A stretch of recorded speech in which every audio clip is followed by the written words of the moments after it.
Urdu tuition پڑھیے اور وہ بھی بالکل فری، اور اپنا گریڈ بہتر کیجیے۔ پنجاب کے تمام اسکولوں اور کالجوں میں پڑھائی جانے والی لازمی اردو 5ویں کلاس سے لے کر 12ویں کلاس تک پنجاب بورڈز کی منظور شدہ کتابوں کے مطابق۔ السلام علیکم عزیز طلباء، آج ہم 11ویں کلاس کا سبق نمبر 8 پڑھ رہے ہیں، اور بلکہ اس سبق کی ہم مشق کر رہے ہیں۔ سبق نمبر 8 ہے، کلاس 11th، اور یہ ایک افسانہ ہے حاجرہ مسرور کا لکھا ہوا، جس کا عنوان ہے چراغ کی لو۔ تو آج ہم اس کی مشق کر رہے ہیں۔ چلو چلتے ہیں اسکرین کی جانب، تاکہ اسکرین پہ جا کر میں آپ کو اس کی مشق کرا سکوں۔ عزیز طلباء، ہم اسکرین پہ آ گئے ہیں، اور آج ہم کلاس 11ویں کا سبق نمبر 8، جس کا عنوان ہے چراغ کی لو، ہم اس کی مشق کر رہے ہیں۔ تو پہلا سوال ہے کہ افسانہ چراغ کی لو کا متن مد نظر رکھتے ہوئے درج ذیل سوالات کے مختصر جواب لکھیں۔ پہلا سوال ہے، اچھن کس بیماری میں مبتلا تھی؟ اس کا جواب یہ ہے کہ اچھن تپیدق یعنی ٹی بی کی بیماری میں مبتلا تھی۔ سوال نمبر 2، اچھن کا باپ کیا کام کرتا تھا؟ اس کا جواب ہے اچھن کا باپ ایک دکان پر منشی کا کام کرتا تھا۔ سوال نمبر 3، دکان کے مالک نے منشی جی کو روپے کیوں دیے؟ اس کا جواب ہے کہ دکان کے مالک نے منشی جی کو روپے اس کی بیوی کے کفن دفن کے لیے دیے۔ سوال نمبر 4، اچھن کے لہجے میں کس بات کی آرزو اور خوشامد تھی؟ اس کا جواب ہے کہ اچھن کے لہجے میں آرزو اور خوشامد صرف اس لیے تھی کہ وہ چراغ کی لو ذرا بڑھا دے تاکہ روشنی کچھ زیادہ ہو سکے۔ سوال نمبر 5، اچھن کے ابا نے یہ کیوں کہا کہ میں بیڑی نہیں پیوں گا؟ اس کا جواب ہے کہ اچھن کے ابا نے اچھن کو اس قدر عجیب طریقے سے کھڑے دیکھ کر خیال کیا کہ کہیں وہ اس کے بیڑی پینے سے اتنی رنجیدہ نہ ہو گئی ہو۔ سوال نمبر 6، اس افسانے میں ہمارے کس معاشرتی رویے پر تنقید کی گئی ہے؟ تو اس کا جواب ہے کہ اس افسانے میں ہمارے معاشرے کے بے رحمانہ بے حسی کے رویے پر تنقید کی گئی ہے۔ اب سوال نمبر 2 ہے کہ افسانہ چراغ کی لو کا مرکزی خیال تحریر کریں۔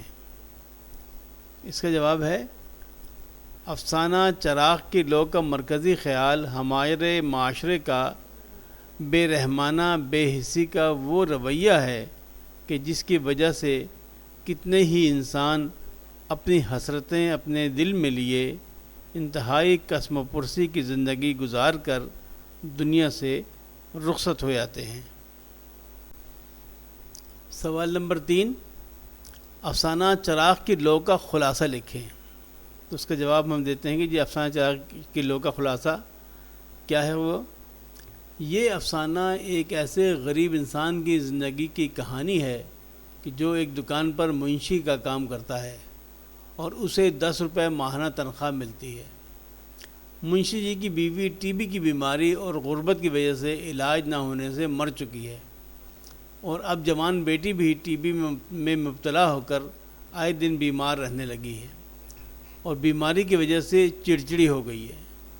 منشی بیچارہ چاہتے ہوئے بھی نہ اس کی شادی کر سکتا ہے اور نہ ہی اس کا علاج کرا سکتا ہے، یہاں تک کہ وہ اپنی بیمار بیٹی کی یہ خواہش بھی پوری نہیں کر سکتا کہ ذرا چراغ کی لو ہی تھوڑی بڑھا دے تاکہ روشنی میں کچھ اضافہ ہو سکے۔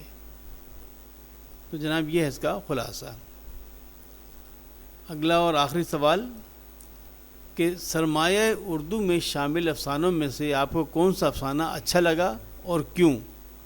اپنے ٹیوٹوریل پیریڈ میں وضاحت کریں۔ اس کا جواب ہے کہ سرمایہ اردو میں شامل سبھی افسانے بہت عمدہ ہیں اور بہت سبق آموز ہیں، لیکن چراغ کی لو ایک ایسا افسانہ ہے جو پڑھنے والے کے دل و دماغ پر بہت گہرا اثر چھوڑتا ہے۔ یہ افسانہ طبقاتی کشمکش، استحصالی نظام اور معاشرے کی ظالمانہ بے حسی کی تصویر کشی کرتا ہے، اور یہ بھی بتاتا ہے کہ ہمارے معاشرے میں زندہ انسانوں کے لیے تو کوئی کچھ نہیں کرتا، مگر جب کوئی انسان ان ناانصافیوں اور بے رحمیوں کو شکار ہو کر مر جائے تو اس کے کفن دفن کے لیے مدد فراہم کرتے ہیں، لیکن اس خیال کے ساتھ کہ اللہ تعالیٰ ان کی اس نیکی کے بدلے ان کو جنت عطا فرمائے گا۔ دراصل اس مدد کے پیچھے بھی نام و نمود کا جذبہ کار فرما نظر آتا ہے۔ اس افسانے میں محترمہ ہاجرہ مسرور نے ہمارے معاشرے کی دکھتی رگوں پر ہاتھ رکھا ہے اور یہ بتایا ہے کہ کس طرح لوگ اپنے ہی جیسے دوسرے انسانوں کو خود سے حقیر جانتے ہیں اور ان کا استحصال کر کے اپنی دولت میں مسلسل اضافہ کرتے رہتے ہیں اور اس کو اپنا حق سمجھتے ہیں۔ اس افسانے میں طبقاتی ناہمواریوں اور اس کے نتیجے میں انسانیت کی تذلیل کو اپنا موضوع بنایا گیا ہے۔ تو جناب آپ کا یہ مشق جو ہے یہاں پہ ختم ہوتی ہے۔